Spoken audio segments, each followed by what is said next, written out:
Everybody says that their life is a story, but mine is more of a song. I'm Amali, and I'm about to share the song of my life.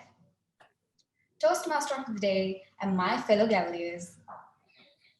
Every song has a beat that guides it to a constant rhythm and gives it a nice flow. Ever since I was young, like for every other kid, my beat was controlled by my parents.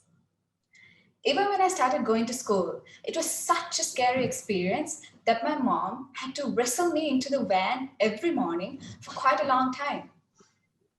To say that I was a fussy child would be an understatement.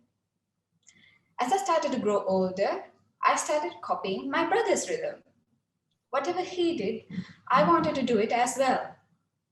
It was the day when I went to watch his swimming practice and I tried to jump into the pool that my mom finally decided to let me do as I wish. As I grew older, keeping up with a brother who's 3 years older than me became harder and harder to do.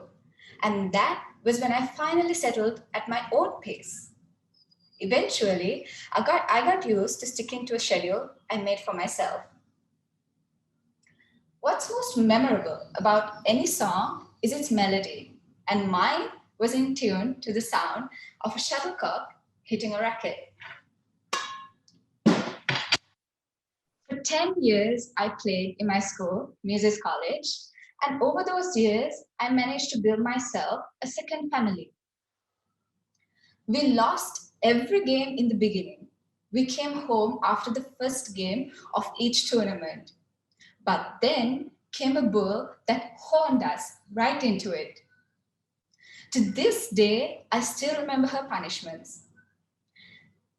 I was a late person ever since I was a kid, and she is the main reason that I overcame that tardiness.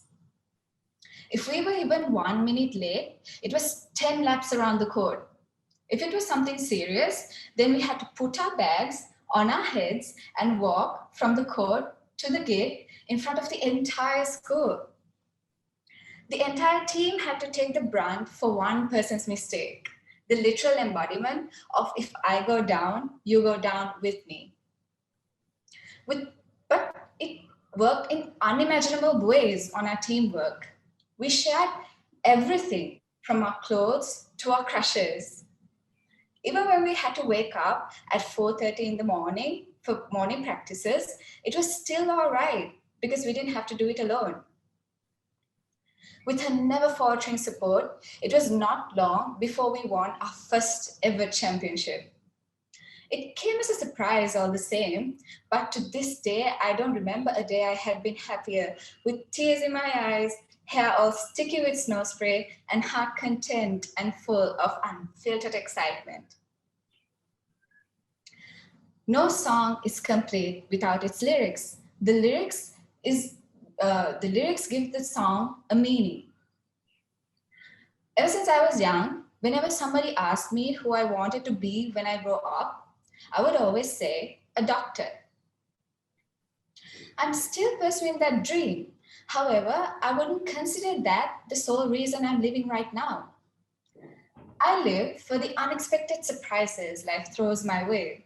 For example, the time when I got injured while playing badminton and I had to stay home for 3 months. That was the first time I discovered the words hidden among the pages of a book. Or the time I got selected as a member of the Prefects Guild of our school and got to encounter the most chaotic, yet the most unforgettable year of my life. And most of all, the time I got selected for the Colombo Medical Faculty, even after working for the last few months before the exam. Everything I've shared with you today only completes about one verse in my song, and it's not over yet. And I cannot wait to explore the rest of the song because I know the best is yet to come. And all I have to do is to live with no regrets because they say one day the sky might fall. One day we're gonna lose it all. So I run until I hit that wall. Yeah, I've learned my lesson, count my blessings, look to the rising sun and run, run, run. Over to you, Toastmaster of the Day.